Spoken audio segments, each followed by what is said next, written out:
Featured for 2 years in a row as one of the best small charities in the Washington, D.C. region, it's hiding right here in Montgomery County. Find out what it is on Connecting Our Community, coming up next.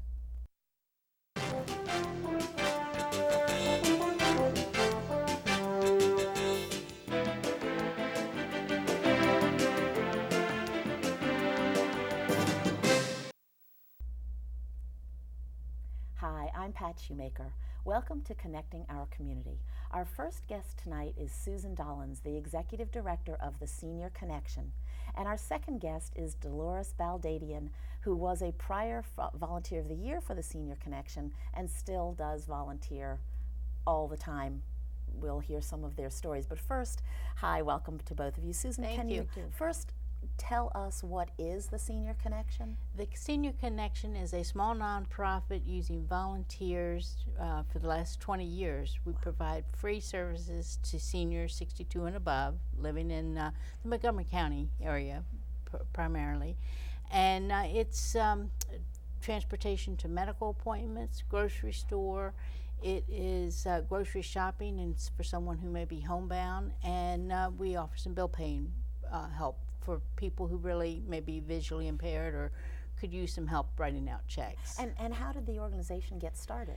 Well, I walked into an empty room 20 years ago, recruited one volunteer to help me, and now I have 428 volunteers at last count. Wow. And it's just been a wonderful experience. I called my former employer and asked them if they told them they didn't need my desk and chair and file cabinet anymore, and I did. And so through that donation, I was able to start recruiting. Wow. I just had a sense that I'd be able to do this. And what was your background? That I sold home improvements. Oh, so you didn't. I had zero experience in nonprofit management, but there was just a calling, and in fact, the board that hired me just felt a sense that I was called to do this, and for 20 years it seems to be true.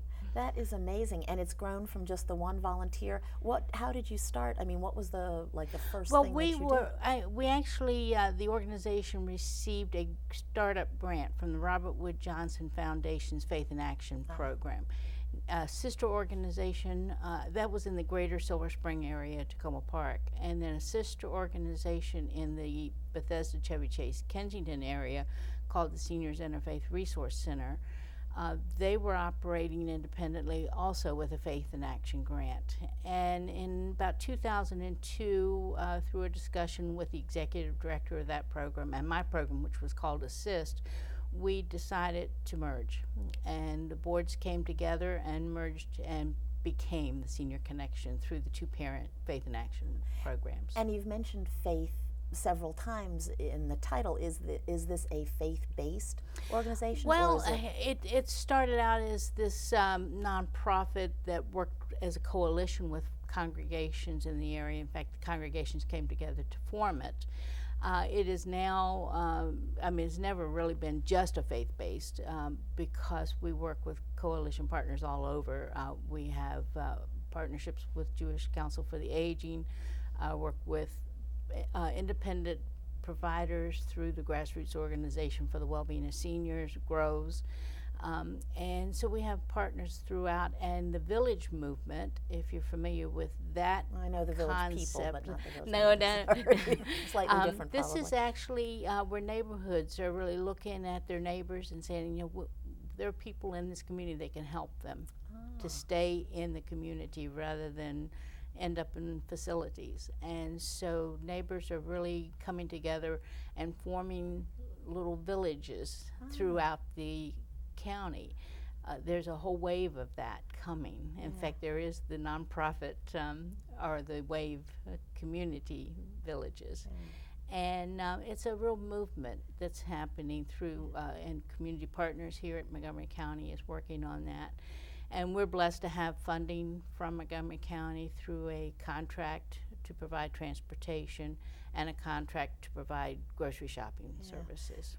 That's a great thing for 20 years. And Dolores, is that how you got involved? Were you part of this village movement? No. I saw an ad in the newsletter I got from the NARF organization, retired government, and they were looking for people to do that. And I saw transportation. Doctor, I could do that because I took my own parents. So I contacted them, and I went to the office for an interview, whatever, and I got my assignment that day. My Wow. first assignment, June 2nd, 2010. Wow. Yes. And you've been a volunteer actively ever since. Yes. So to be Yes. a volunteer, do you commit to so many days a week or so many days a month or? Well, I do it 2 days a week, but I guess you could do it 1 day a week, 1 day a month, whatever. I took 2 days a week. And you said transportation. Do you Yes. provide your own vehicle Yes, to I drive do. people? My own car. And do you have to have any special training or any special? Well, we do have training classes they give us. We do once a year, I believe. We have it, a training session. Training session. Yes.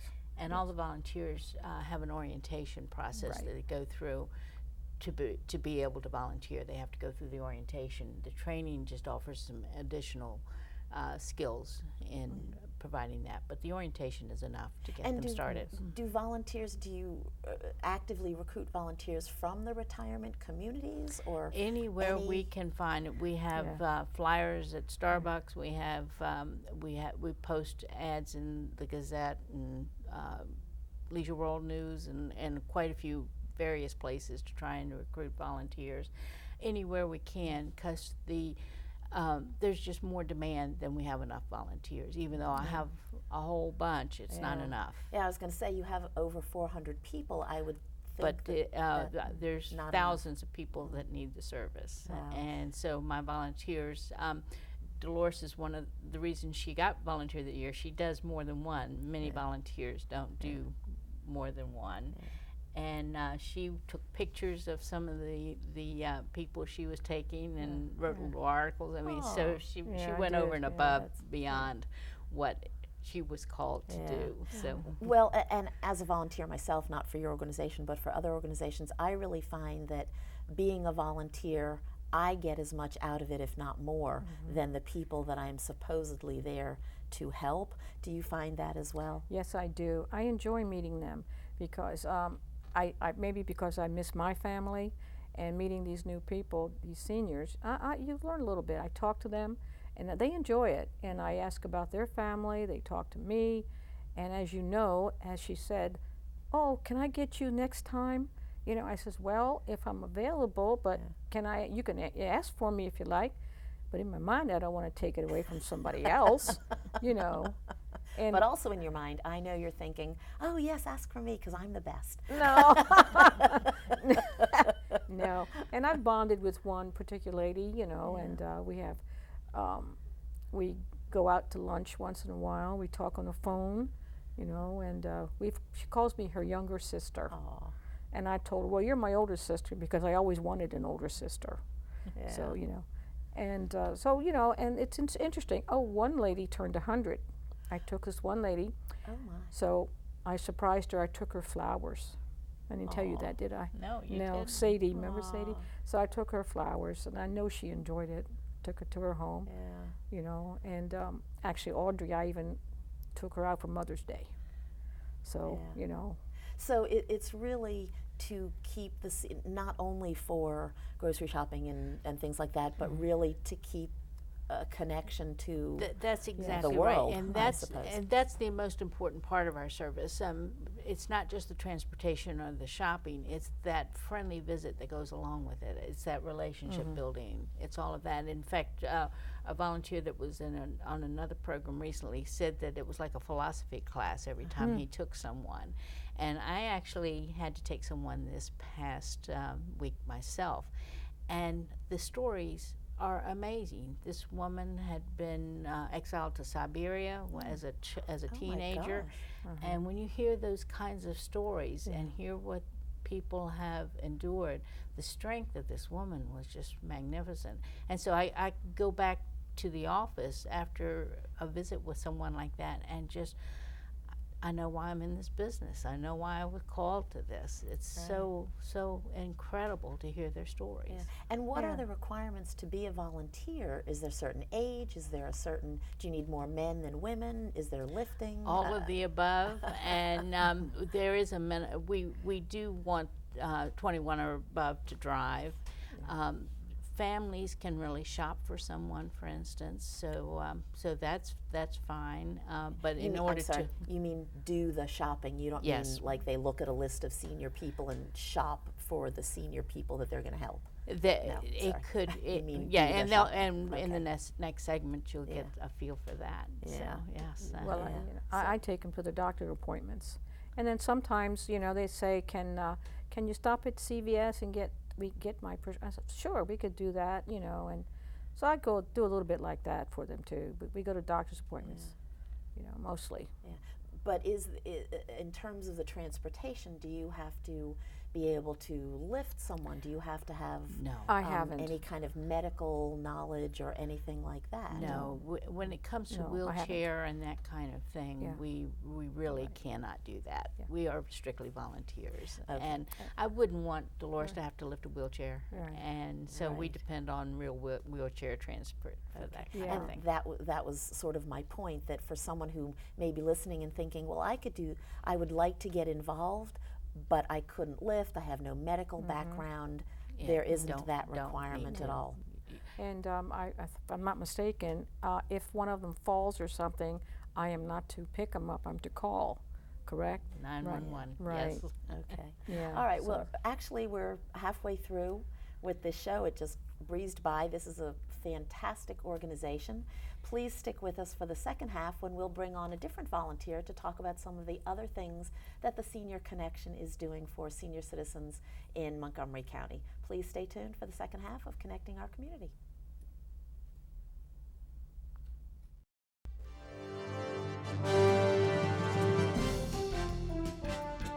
When you donate goods in response to an international disaster, it's expensive. They have to cross the sea, pass through customs, be inspected, sorted, then finally delivered. And often they arrive too late to help, making your good intentions feel a little empty. There is a better way. Cash donations are fast, simple, and allow professional relief workers to purchase supplies close at hand. Cash is best. Learn more at CIDI.org. It's our duty to serve veterans and military families who serve their country in the most difficult ways imaginable. Together, we can say thank you in so many ways. Small acts of kindness mean more than anything. With our support, veterans and military families can face even the most difficult challenges. Let's honor their service with ours.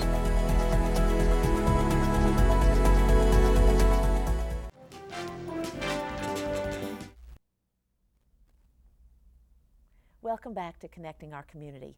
And we've had a new volunteer join us on the set. It's Anna Kaplan, another one of the volunteers with the Senior Connection. Before we went to break, we were discussing the Senior Connection and some of the things, the responsibilities about volunteers, but we didn't actually get to the point of who can apply for the service and how. Yes.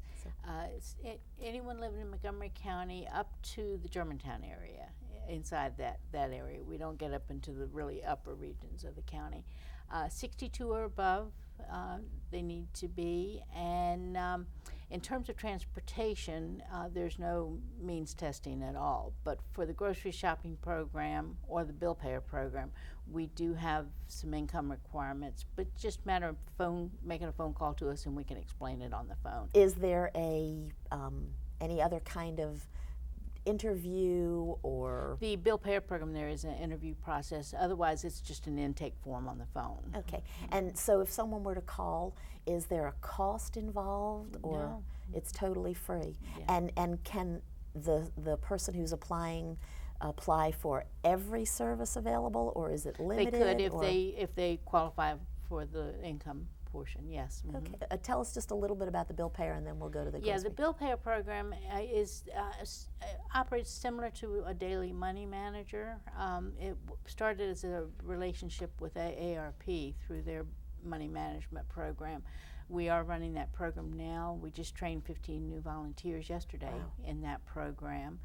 And it really is a matter of working with someone to help them write out checks, create budgets, avoid the overdraft fees by paying the bills on time, those kinds of things. And hopefully avoid scams for Yeah, people yes, that who is a say, major well, part of it. Yeah, let me just take Yeah. charge of your checkbook. And it's a designated account so that we're not handling everything that they have. It's a designated account that we work with. And they can't maintain control of their own finances. We just work with them. And are the volunteers who do that part of it bonded? Yes. And all of that? Bond and But insured. to volunteer for that, you don't need any special accounting information We'll or do the background training. or- The training is a half-day session that we will do the training for you. Okay, and then moving over to the grocery shopper. Hi. That's why we brought Anna here. So what is the grocery shopping? Basically, the elderly person I work with, Pearl, I generally see her once a week, sometimes maybe twice a week, depending upon what her needs are. So it's a matter of just going to the local Giant, the one that's close to her, picking up her prescriptions, and pretty much I know what she needs each week, just because it's fairly repetitive, so I just sort of know. But it's a very gratifying experience. I haven't been able to take her out in terms of the shopping itself. I think she may try that at some later point, but she's a interesting character. And is you only work with one? I only work person? with one, yes. Okay, and you do this once a week? I do it once or twice a week, depending upon if, let's say, sometimes the Giant doesn't have something, or if she needs a prescription. Generally, I'll go right back out there again sometime later that week. Okay, and how did you get involved? I've been wanting to do volunteer work for quite a while, but I have 5 kids, so I waited until the last one was, old enough, and then I decided, and I looked around at this, and I thought it was a really worthwhile cause. So that's how I got. And do you get your children involved? My or children are they actually not go with allowed? me. Out of the 5 children, 4 of them have gone with me. 2 of the youngest attend every other week, and then during the summer it's generally weekly. They go with me, so they know Pearl quite well. Oh, that's great. And that brings up another point. Is there an age? I know that you said for the driving part of it you want it to be 21, but Yeah. In terms of the grocery shopping, it would be like a family type of a thing. We're not approved through the Montgomery County school system for service learning hours because they're not allowed to really go by themselves into a home. And so it would have to be a family project in that case. And but that has happened for sure. Yeah, and I was just going to say that what a great family project, although I hate to use that term project, but what a great family thing to do, to teach children at a young age to have respect for senior citizens, to be helpful to everybody. I would imagine that your kids have probably... Yeah, I've tried to point that out to the children. I think probably the first 3 missed out on that because they were fairly close together in age, but it's really the last 2, I think, that have benefited from that, because I think by teaching your children, you do more, instead of just saying it, you get out there and do it, so they follow by what you do. And I would say the 11-year-old Mikey is over there. He knows Pearl quite well. So it's been a very good experience. She's like a quasi sort of like grandmother to them. Yeah, I was just thinking that's in this day and age when families are so spread out that children don't always know their grandparents or the grandparents may not be with us anymore, that this would be a wonderful experience for children. And it's to pave the way, I think, for the future so that they learn from a young age to lend a helping hand to give to those who need the help. Right. So that's why it's such a good cause. Yeah. And do you see the repercussions in your children, in other children? Do they tell their friends? Do they? Actually, I've taken some of their friends. When my son had his friend and he spent the night, I said, we're going to go do this. And I don't think he quite understood. And then I think he saw us a couple weeks ago. He was like, I saw you at the Giant. He was like, were you doing her shopping? I was like, yeah, doing her shopping. So the cashiers are familiar with me because, in addition to being a shopper, you can also pick up odds and ends for yourself. So usually I just separate it out. So the cashiers recognize me and they go, oh, you're back. And I said, yes, I'm paying my check. These are her purchases and these are mine. Yeah. But yeah, it's a great thing. And is it just grocery shopping or is it other kinds of shopping? Do you I do her prescription. Well, the thing is, because she cannot get out right now, she's on a walker and she has some other issues. She needed like a hat for the winter and she didn't have one. So I went shopping around looking for it and then I went ahead and got it for her. It's that kind of thing. And I also took her out for her mani-pedi because she was a little bit overdue. So I just sort of waited for her with that. But it's basically whatever she needs. And we've become friends. So I generally talk to her about 2 to 3 times a week. And then I think there was one time when I had done the shopping and I went there and I ended up staying there till 1 a.m. Oh my goodness. Oh my goodness. I like look.